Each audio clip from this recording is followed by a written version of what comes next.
आज social media खोलो, हर जगह एक ही नाम दिख रहा है, cockroach Janata party. Memes, reel, hashtag, comments war, millions of follower. कुछ लोग बोल रहे हैं ये रेवोल्यूशन है, और कुछ लोग बोल रहे हैं फाइनली यूथ की आवाज़ उठी है।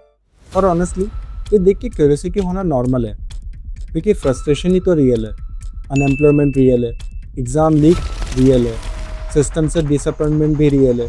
लेकिन इस वीडियो में मैं किसी मोमेंट को सपोर्ट या अपोज नहीं करने वाला।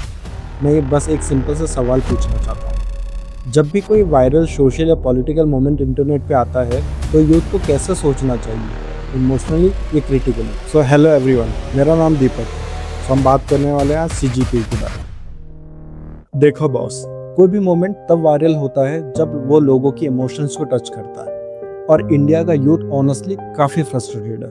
पॉल्यूशन और पॉपुलेशन के अलावा कुछ दिया हमने दुनिया को? साइंस एंड टेक्नोलॉजी में कोई कंट्रीब्यूशन है हमारा? जीरो तो हमने ही दिया है ना। हाँ, बस एक वही है, उसी का मनोज कुमार ने गाना बना दिया, वही गा रहे हैं। जॉब्स का pressure, competition, paper leaks, career anxiety, future uncertainty. तो जब कोई मोमेंट आके बोलता है हम तुम्हारी फ्रस्ट्रेशन समझते हैं, लोग नेचुरली कनेक्ट करता है। और ये कोई गलत बात भी तो नहीं है। अवेयरनेस इंपॉर्टेंट होती है, क्वेश्चन पूछना भी इम्पॉर्टेंट होता है। प्रॉब्लम अवेयरनेस से नहीं होती, प्रॉब्लम शुरू होती है जब अवेयरनेस स्लोली इमोशनल एडिक्शन बन जाता है। एक चीज़ ऑनेस्टली से समझना बहुत इंपॉर्टेंट है।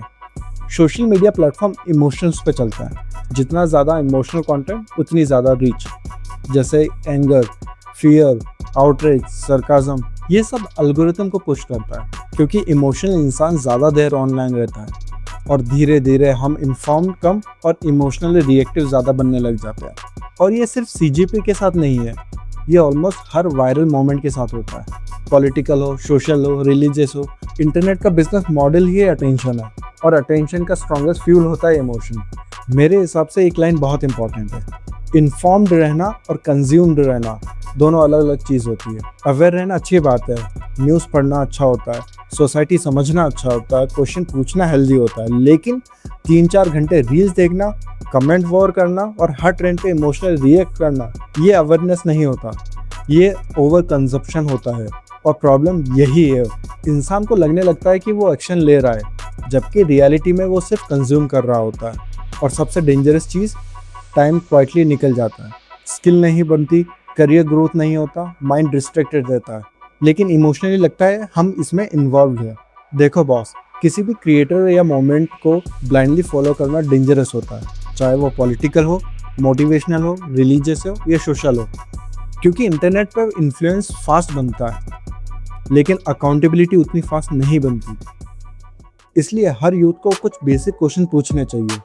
अवेयरनेस के बियॉन्ड प्रैक्टिकल एक्शन लिया जा सकता है, मैं इन्फॉर्म हो रहा हूँ या इमोशनल हो रहा हूँ, और सबसे इम्पॉर्टेंट, इस चीज़ की वजह से क्या मेरी लाइफ बेटर हो रही है या सिर्फ मैं स्क्रीन टाइम बढ़ा रहा हूँ। ये सवाल सेल्फिश नहीं है, पर मैच्योर है।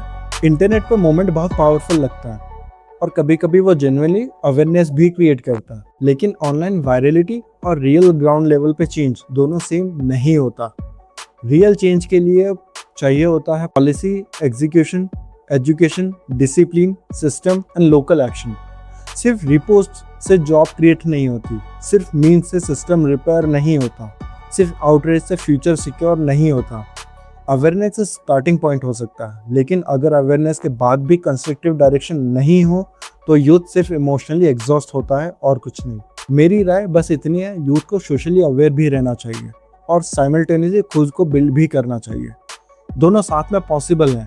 सोसाइटी को समझो और सवाल जरूर पूछना, सवाल पूछना हक है आपका, लेकिन साथ में अपने आप पे काम करो, फाइनेंशियली स्ट्रांग करो, अपनी हेल्थ पे काम करो, अपनी कम्युनिकेशंस पे काम करो, इंडिपेंडेंटली थिंकिंग डेवलप करो।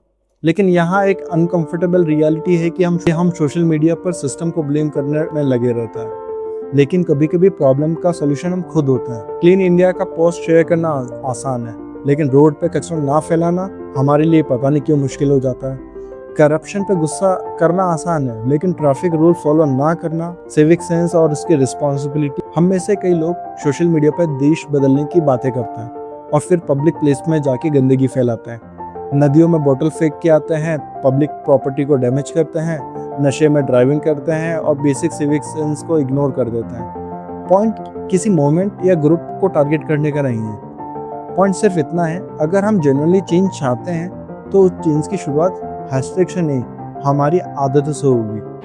क्योंकि स्ट्रॉन्ग सोसाइटी सिर्फ स्ट्रॉन्ग पॉलिसीज नहीं बनाता, स्ट्रॉन्ग सिटीजन से भी बनती है। और स्ट्रॉन्ग सिटीजन कौन है? हम, जो क्लियर थिंकिंग रखते हैं, जो कैपेबल हैं, जो स्किलफुल हैं, जो डिसिप्लिन है, जो हर चीज़ की रिस्पॉन्सिबिलिटी खुद लेते हैं। सिर्फ गुस्सा होने से कुछ काम नहीं चलता। एक skill, financially independent, responsible young person society को ज़्यादा बेहतर तरीके से कंट्रीब्यूट करता है कंपेयर टू समवन जो पूरा दिन आउटरीच कंज्यूम करता रहता है सोशल मीडिया पर। तो मैं ये नहीं कह रहा कि मूवमेंट गलत होता है, मैं ये भी नहीं कह रहा अवेयरनेस की ज़रूरत नहीं है। अवेयरनेस ज़रूरी है, लेकिन अवेयरनेस के साथ क्रिटिकल थिंकिंग भी होना ज़रूरी है। किसी भी ट्रेंड को ब्लाइंडली फॉलो मत करो, किसी इन्फ्लुएंसर को भी ब्लाइंडली वर्शिप मत करो, किसी भी आइडियोलॉजी को बिना सोचे समझे मत एक्सेप्ट करो। Question everything including the people you agree with. और सबसे इम्पोर्टेंट बात, इंटरनेट पे इमोशनली कंज्यूम होने के चक्कर में अपनी लाइफ को बर्बाद मत करो। अपने फ्यूचर पे काम करो, अपने आप को बनाओ और सोसाइटी को समझते हुए ग्रो करो। क्योंकि अल्टीमेटली ट्रेंड आएगा जाएगा, ये पार्टीज अपना अपना गेम खेल के पैसा कमा के चली जाएगी, लास्ट में रह जाओगे तुम, क्योंकि तुम्हारी लाइफ तुम्हारी रिस्पॉन्सिबिलिटीज है। अगर तुम इस टॉपिक को कामली और लॉजिकली देखते हो तो कमेंट में जनरली अपने ओपिनियन बताओ। ब्लाइंडली सपोर्ट भी मत करो, ब्लाइंडली हेट भी मत करो, बस थॉटफुल डिस्कशन रखो। अगर ये वीडियो तुम्हें अच्छी लगी है तो इसे अपने दोस्तों के साथ शेयर करना। टेक केयर, मिलते हैं नेक्स्ट वीडियो में।